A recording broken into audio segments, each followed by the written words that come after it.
So it's my understanding in talking to Tom Luna that two things, that the parents come up, if there's a group of parents that say, we don't feel that our kids are getting the hard sciences and we would like a school that would maybe deal more with that, or one that deals more with arts, they write the charter, and it is publicly funded. Is that correct?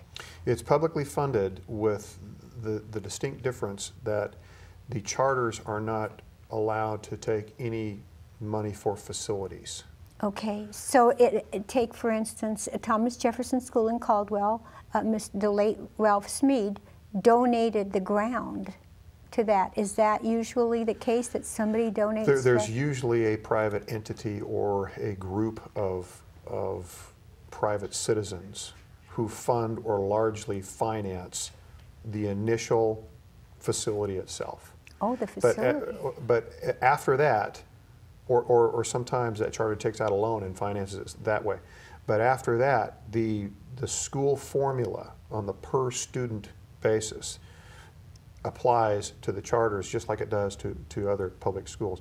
But I have to tell you, for your listeners and those that are watching us here today, there's a very significant, for lack of a better, rivalry between the public charter school system and the traditional public school system, and it's complicated. But the premise of it, I believe, is that public charters are the students are identified via a lottery, and so students can choose to go to the charter. The public school system, the traditional public school system, is obligated to take all students. Mm-hmm. The public charters are not, and so there is that divide where I think to a large extent the traditional public school system kind of feels like sometimes the charters can kind of cherry pick some of the students that the traditional public schools can't. And so it's generated a bit of some pretty significant friction, and you'll see that, I think, tomorrow in these hearings.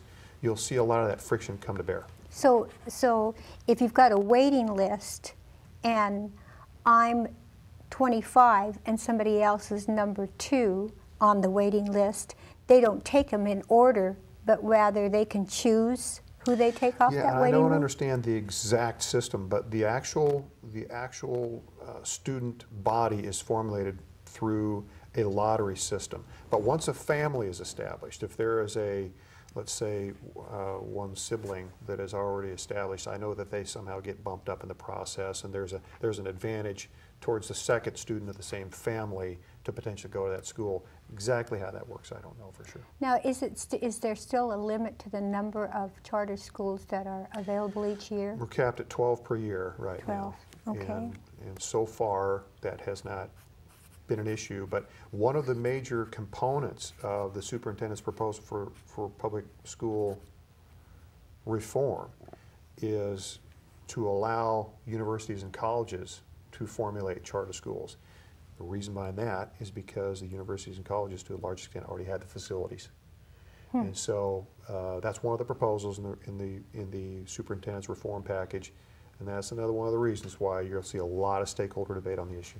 Well, we have all of these universities coming into the Treasure Valley. I noticed, I think I went by one today that I'd never heard of, Broadway or Broadview or something university, and I'm thinking, all of these, but these are all private, and you're saying they're going to do this in the university, maybe I'm not understanding, in the university, at the university level as well? Well, I believe the proposal, and by the way, we haven't seen legislation yet. This is all just the communication, pre-communication by the Department of Education and the superintendent. But my understanding is that as part of this reform package, that colleges, universities would be allowed to help formulate some of these new charters, and the primary reason being is those facilities exist. And in terms of how that governance will be handled, we haven't seen any detail yet, so I just don't know. So we don't know how it's all going to shake out or anything? No, and in regards to the charter school system, keep in mind there's a misnomer in regards to quality of student or financial ability. The real underlying factor is parent involvement and motivation, and what's best for their children, and what education, not the one size fits all, and they might find something that is really beneficial to their kids. So parent involvement really does play a major role in that. And then for higher education, the partnership plays a major role. And one of the advances that we've had in Idaho that I think is very beneficial are more and more opportunities every year for very low cost, $50 a credit, college credits that high school kids are starting to accrue, and they can come out of high school well ahead of the game, not only timeline-wise, education-wise, but cost-wise. And so there are partnerships like ISU has with Meridian School District, and with a lot of healthcare field, and those types of partnerships, and recognizing that those collaborations are real beneficial as opportunities for kids in the education system, as opposed to these more territorial competing entities, more of a complementary factor when the bottom line, there's a lot of tax dollars involved, and so we look for those kinds of efficiencies, and those partnerships are growing every year. So in a charter school, where the parents write the charter more or less, you're going to have more parental involvement because they have a vested interest in certain areas that they want to make sure their children, those areas are well covered in. That's correct, in and therein lies that link that Representative Bayer pointed out is so critical, because all of the data that we've seen says there is an indisputable link between parental involvement and student performance. Absolutely. It's just there. And it makes sense. The parents who are involved and they're encouraging their kids and they're holding their students accountable and helping with discipline issues and all those kind of things that, by the way, the family was originally designed to do, they tend to perform better.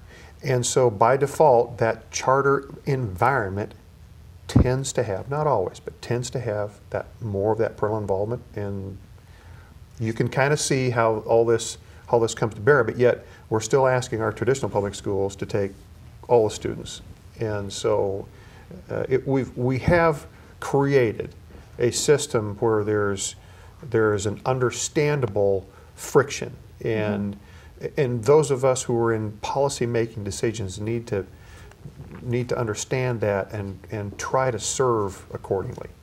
Well, you brought up an important point when you mentioned the family, because the thing that I love about Idaho is, people are free to educate their children at home as well, or they can go to a private school, or they can go to a public school.